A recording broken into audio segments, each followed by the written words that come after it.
Kansainvälinen venttiili- ja säätöteknologian valmistaja Gestra otti vuonna 2009 käyttöön maailman ensimmäisen lasisen höyryjärjestelmän.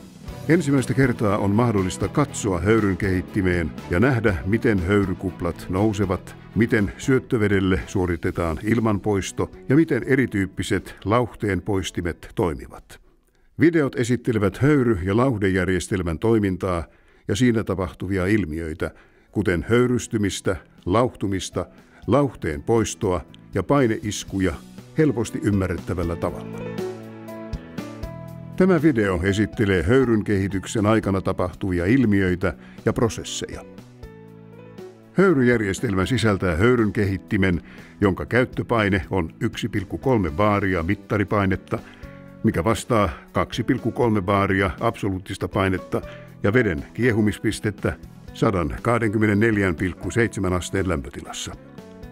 Höyryn kehittimen teho on 50 kilowattia, mikä tarkoittaa höyryvirtauksena 80 kilogrammaa tunnissa. Höyryn kehitin koostuu seuraavista osista. Vaaka-asennossa oleva höyrystin, jossa on ruostumattomasta teräksestä tehty pääty lämmityshöyryn sisääntuloputkelle ja lauhteen poistoputkelle sekä 16 höyrystin tuubia. Painemittari ja lähetin. Erilliseen mittauskammioon sijoitettu pinnan mittaus, joka perustuu kapasitiiviseen mittausmenetelmään. Varoventtiili, jonka avautumispaine on 1,5 baaria. Höyryn poistoputki, jossa on lasista tehty palloventtiili. Yksi Gestran höyryn kehittimen erityispiirre on kuvassa oikealla puolella oleva lasista tehty päätykammio, jonne höyrystin tuubit eivät ulotu. Tämän seurauksena oikeanpuoleista päätykammiota ei lämmitetä. Tällainen rakenne johtaa myös siihen, että oikeanpuoleisen päätykammion sisällön lämpeneminen kestää kauemmin. Näin on mahdollista esittää muutamia syöttöveden ja höyrystymisprosessin erityispiirteitä. Vesi lämpenee. Vaipan sisällä näkyy selvästi lämmön aiheuttamia veden virtauksia, jotka erottuvat vedessä näkyvänä väreilynä. 60 asteen lämpötilassa hapen liukoisuus veteen on niin pieni, että vedessä alun perin alhaisemmassa lämpötilassa liuenneena ollut happi ei enää pysy kokonaan liukoisena. Näemme, miten pieniä kaasukuplia syntyy veden pinnalle. Kaasukuplat muodostuvat veteen liukenemattomasta hapesta ja muista veden alun perin sisältämistä kaasuista. Kaasukuplien saavuttaessa veden pinnan niiden sisältämä kaasu vapautuu höyryn kehittimen kaasutilaan. Ensimmäiset höyrykuplat muodostuvat veden saavuttaessa kiehumispisteensä höyrystintuubien pinnalla. Aluksi höyrykuplat luhistuvat melkein välittömästi, mutta ajan myötä ne nousevat veden pinnalle ja edelleen yllä olevaan höyrytilaan, jossa oleva höyry lämpenee myös veden kiehumispisteeseen. Höyryn viemä tilavuus on 1700-kertainen veteen verrattuna ilman paineessa, minkä vuoksi höyryn kehittimen paine nousee. Käyttöpaine on asetettu 1,3 baariin, jolloin paineen säätö sulkee sisään tulevan lämmityshöyryn säätöventtiilin. Höyryn kehitin on nyt täynnä kylläistä höyryä, jonka paine on 1,3 baaria ja lämpötila 124,7 astetta. Höyryn lämpötila on sama kuin veden lämpötila, sillä muuten kylläistä höyryä ei olisi muodostunut. Kun kaksi eri lämpötilassa olevaa ainetta kohtaa samassa säiliössä, syntyvät edellytykset termisille paineiskuille. Kylläinen höyry on läpinäkyvää. Höyry alkaa lauhtua ja muodostaa pieniä vesipisaroita vasta kun höyryä tulee ulkoilmaan. Tällaista höyryä kutsutaan vesipisaroiden vuoksi märäksi tai kosteaksi höyryksi. Höyryn kehittimestä lähtiessään kylläinen höyry luovuttaa lämpöä lauhtumalla kylmän lasiputken pintaan. Lauhde muodostaa ohuen vesikerroksen lasipinnalle. Tästä vesi valuu takaisin höyryn kehittimeen. Höyryn kehittimen vaippapuolella tapahtuvan höyryn kehityksen etu on vaipan suuri vesitila, jonka ansiosta veteen voi varastoida lämpöä ja luovuttaa siitä kehittyvää höyryä tarpeen mukaan. 124,7 asteen lämpötilassa höyryn kehittimen veden entalpia eli lämpösisältö on 523,7 kilojoulea per kilogramma. Jos varoventtiili avataan ja tietty määrä höyryä poistetaan, laskee paine koko järjestelmässä. Samanaikaisesti vaipan vesitilassa olevan veden entalpia laskee äkillisesti, höyrystäen osan vedestä ja muodostaen veteen höyrykuplia, vaikka ulkoista lämpöä ei lisätä. Havainnollistamme tätä avaamalla ja sulkemalla varoventtiiliä monta kertaa. Nyt höyryn poistoputken venttiili avataan ja höyry virtaa kokonaan lasiseen lämmönvaihtimeen. Ensin höyry lauhtuu nopeasti osittain ja muodostaa vesipisaroita.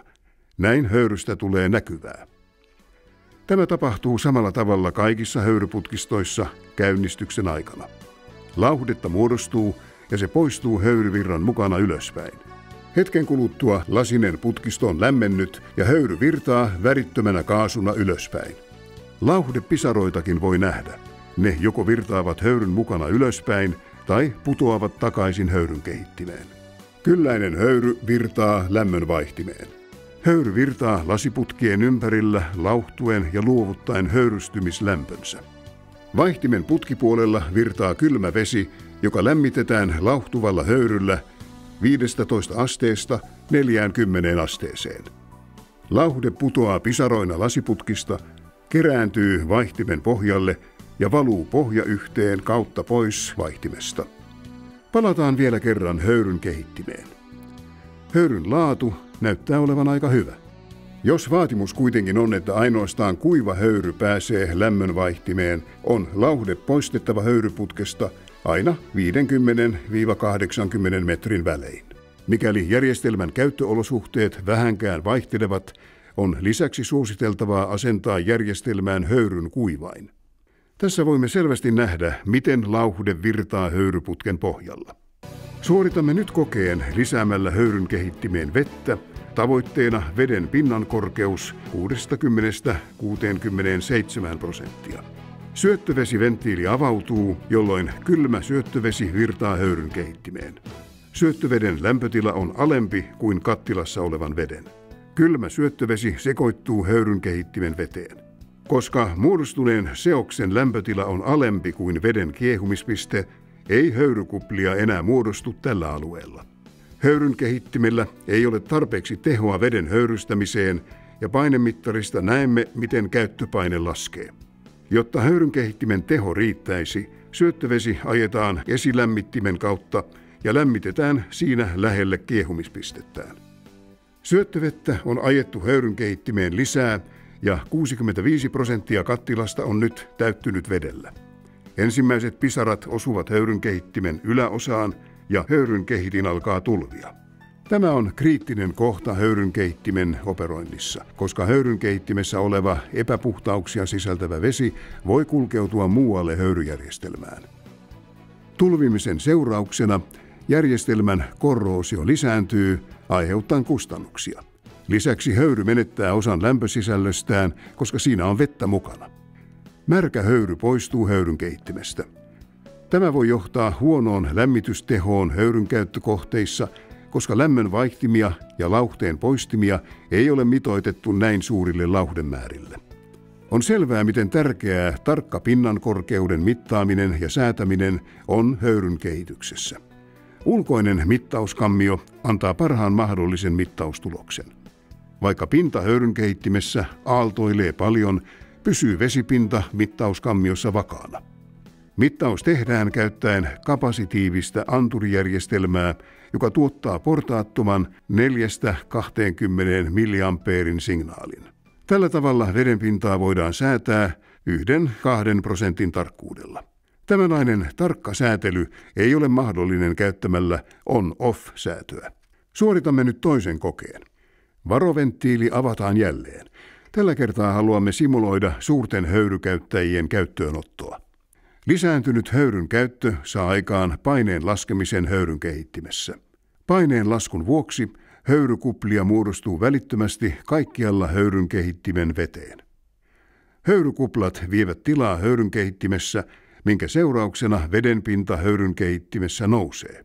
Tämä näkyy myös ulkoisessa mittauskammiossa, jonka näyttövirhettä ei pysty eliminoimaan. Kun höyrynpoistoventtiili suljetaan taas, vedenpinta laskee, sillä höyrykuplien määrä vesitilassa laskee nopeasti. Tässä tapauksessa on mahdollista, että vedenpinta laskee lukitusrajan alle. Tällöin lämmityshöyryn virtaus katkeaa ja lämmitys loppuu kokonaan. On siis tärkeää käyttää kolmipistesäätöä, jossa höyryn pääsäätöventtiili, syöttövesiventtiili ja veden pinnan korkeus höyryn kehittimessä huomioidaan. Näin vältetään syöttövesivirtauksen turha kuristaminen. Kiitos mielenkiinnosta. Tämä koulutusmateriaali on suomennettu yhteistyössä Oy Conwell AB:n, Neste Oyj:n ja Neste Jacobs Oy:n kanssa perustuen saksalaisen Gestre AG:n alkuperäiseen koulutusmateriaaliin. Conwellin asiantuntijakoulutus Gestra järjestetään tässä lasisessa laboratoriossa.